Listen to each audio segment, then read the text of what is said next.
to heal or not to heal emotional wounds during the holiday season?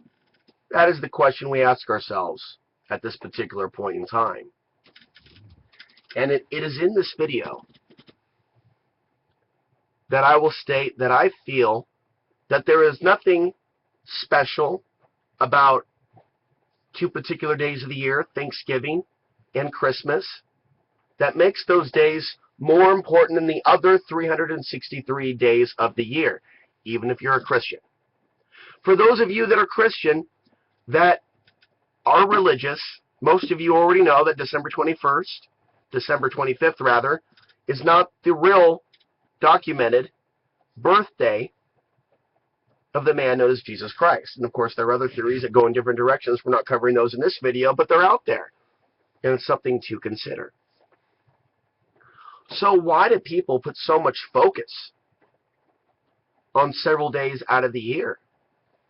There is an instinct that we have in the winter months and also approaching the winter. It starts around spring. We see it in October. It's this instinct to prepare. It's this instinct to adjust to the challenges of our environment. It's an instinct that makes us want to come closer to the body heat of other family members, as we perhaps in the past used to remain as a structure, perhaps sitting around the fire, having conversations in person, no internet, no cell phone, not separated by thousands of miles, living in sick, decaying Babylonian cities that are all based on greed and worship of the almighty satanic dollar. No, no, no. In the past, we did not live like this. And so as a result of living in the Babylonian culture, we see many families that are broken up, that during the holiday season, they pretend like everything's okay. They exchange gifts. Exchanging gifts is about exchanging energy. But what makes those days more important than the other 363 days? I say nothing. And I say that if things can't be repaired between family members that currently are not speaking, that should be done during the other parts of the year, perhaps when it's brighter, sunnier. I understand it's dark outside here in Oregon. You've got probably can't hear that very well, but it was pouring a lot harder a few minutes ago. We've got a rainpocalypse underway here in the Pacific Northwest. And so, you know, this could also be a very romantic and sexual time for a couple. You know, it's pouring down rain, it's dark, it's moist inside, it could be dry, warm. It could be a really sexy thing for two warm bodies to be next to each other. It's a mammalian thing. Maybe during the holiday season we can reflect, stay out of that depressed mindset and reflect on the things that really matter. Ask ourselves why we're here on this earth at this time. Why we've accrued the knowledge that we've accrued. Why we've had the experiences that we've had. What is the purpose behind all this? Where do we go from here on out? Not let our focus be derided into a well, into a wall. A wall, a well, somewhere else, you know, with an empty New Year's Day resolution. Oh, I'm never going to smoke cigarettes again. Oh, no more red meat. No more GMO. No more bad boyfriends, bad girlfriends. No more video games. Smoking's the biggest New Year's resolution. I'm on cigarettes and off cigarettes all the time. All the time. All the time. Non-stop start and quit. It's a part of... Unfortunately, it's a part of the unhealthy lifestyle. The substance abuse that I seem to struggle with happens to be nicotine. And that shit fucks me up. And right now I'm a couple days off nicotine. Usually when I'm not smoking, I'm high-powered, high-intensity. My lungs feel stronger. My physical body is stronger. I'm lifting heavier. Just a lot of things. But I'm also more emotional because my heart is feeling everything.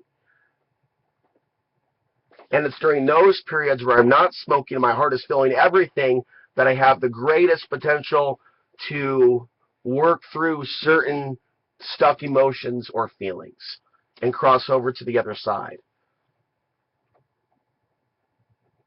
So there's almost a ritual to smoking and then not smoking because of the anticipated effect on the heart, the shutting down of the heart sensitivity, and then the opening up to just about everything that's there, including all those things that were suppressed during the smoking itself. This is a whole other topic. I just decided to jump to another topic. So during the holiday season, you see a lot of people drinking, you see a lot of people smoking, you see a lot of people using, you see a lot of people trying to escape their emotions. Why so much depression? Why so much suffering during this season? Well, we have to look at this intellectually. There is the physiological response to a darkened environment, lack of family to be around for many of us that are in the current Babylonian reality, that have found ourselves living a lifestyle without family. Sometimes it's not our fault. Sometimes we just happen to be in a place that's been abandoned by our family. You know, each of us has our own story. For those of us that live completely alone during our birthdays, Thanksgivings, Christmases, some of us have that lifestyle. I'm one of them. You may be one of them. Where each major, supposed important day where those that supposedly care about you show their face, a lot of us live our lives when those days come around absolutely alone. And some people are so affected by it, they feel compelled to go to the store and buy GMO turkey products just so they can eat a particular food item along with the rest of the collective, because that's how insane, that's how intense the loneliness is.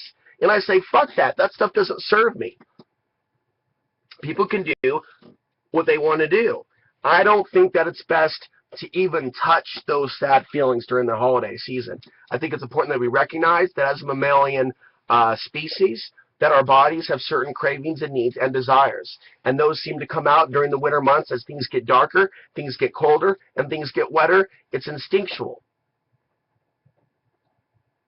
But as far as the family stuff and people working things out, there's only so much you can work out by phone over thousands of miles away, and what little can be worked out should really be done the other 363 days of the year outside of Thanksgiving and Christmas Eve and or Christmas Day, if in fact there's any potential that things can be repaired between those family members.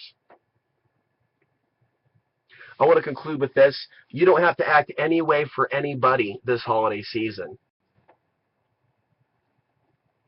If someone's placing unrealistic expectations on you, they're trying to control you and they're trying to direct their programming at you. I can't tell you how you live your life. I think that it's wonderful some of you have people to exchange gifts with and cards with, and that there may be people that are thinking favorably about you this holiday season. I don't know what that's like.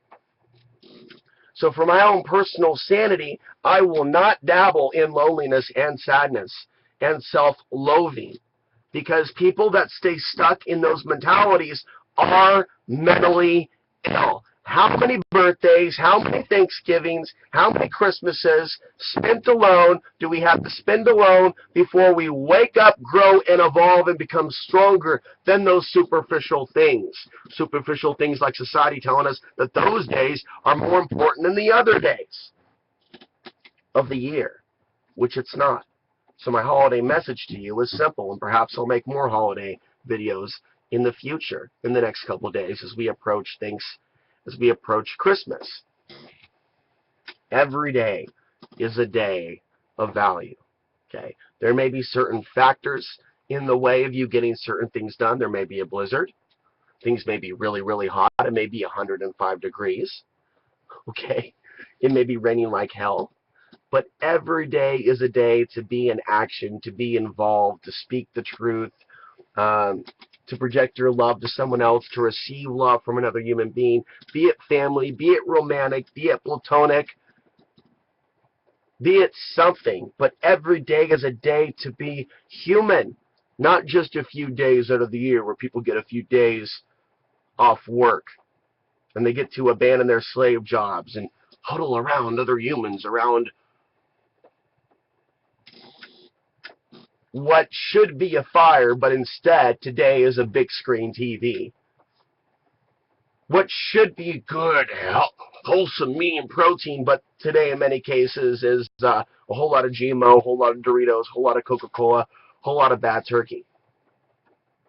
These replays of rituals from days of old are infantile when we know that they have a root, and really we're just playing out a degraded version of what once was.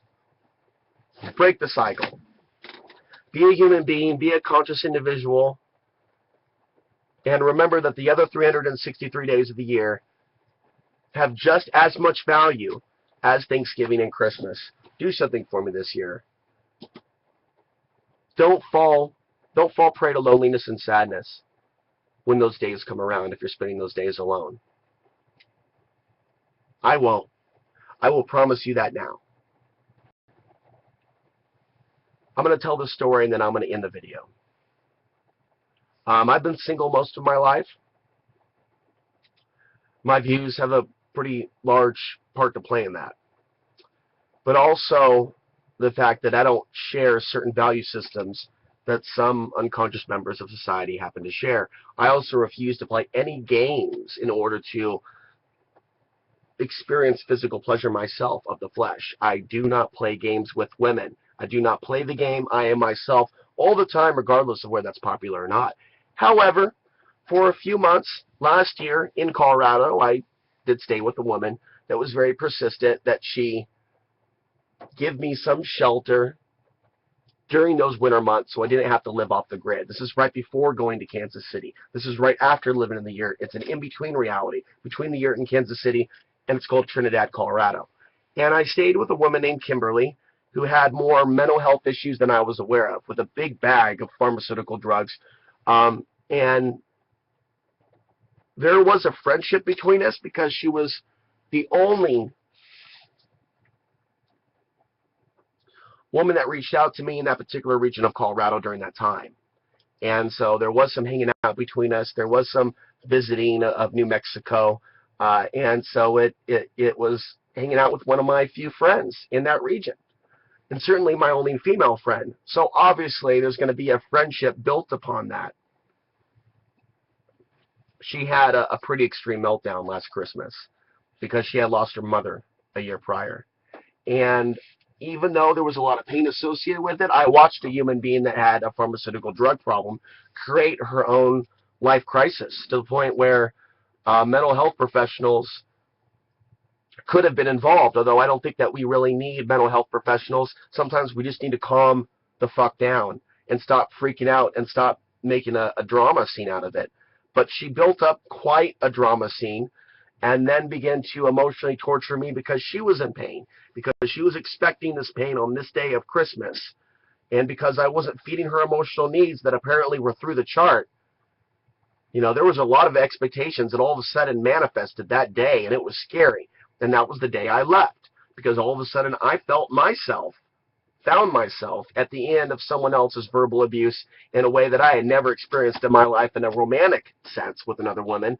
It more or less just brought back flashbacks to childhood that were less than pleasurable to remember. Brought back a lot of pain from the early experiences in life. And so I got out of that situation. And there are also angels that aided me on that Christmas Day as I fled. Christmas Day last year, fled Trinidad, got back to Alamosa, Colorado, which was a few hours away.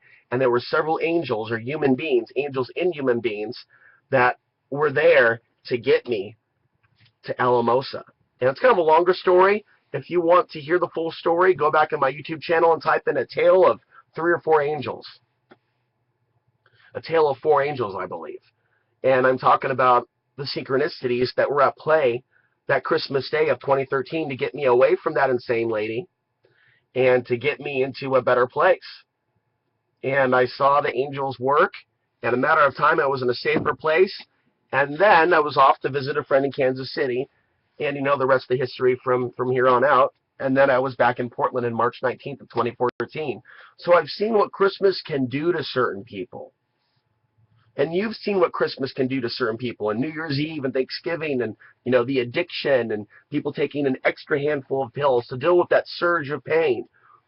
We need to look at where that pain is coming from, and it's psychological in nature. It is not physiological, because there are other days of the winter that are dark as well and depressing. It's that expectation that we be healed and everything be fine on those particular days, but they're not okay on those particular days. In reality, it's a mass total sum of a lot of pain and misery concentrated in those days, and I think a lot of people are psychically tapping into other people's pain, and it becomes a critical mass of pain and suffering, which is why I believe that we should cut our cords with that day and step back from that emotional, just cut our cords with that bullshit and be a powerful human being that is not being mind controlled by the vibrational frequency construct of those days that is not very positive. It may be positive for other families to come together in a tribe. Oh, we're opening presents. Oh, we're in love. Oh, we have kids. Oh, it's warm inside. Oh, we're so pretty. We look at these ads from TV and we look at how happy everybody is, how beautiful that man's wife is. Ooh, or maybe the woman's looking how beautiful the husband is, how loving those kids look, how polite they look. We got to stop living our life through pop culture and the mass media. I've said enough. I hope I've given you some things to think about. Thank you for watching, and we'll see you in the next video. Hopefully I'll be making some more videos throughout this day on other topics.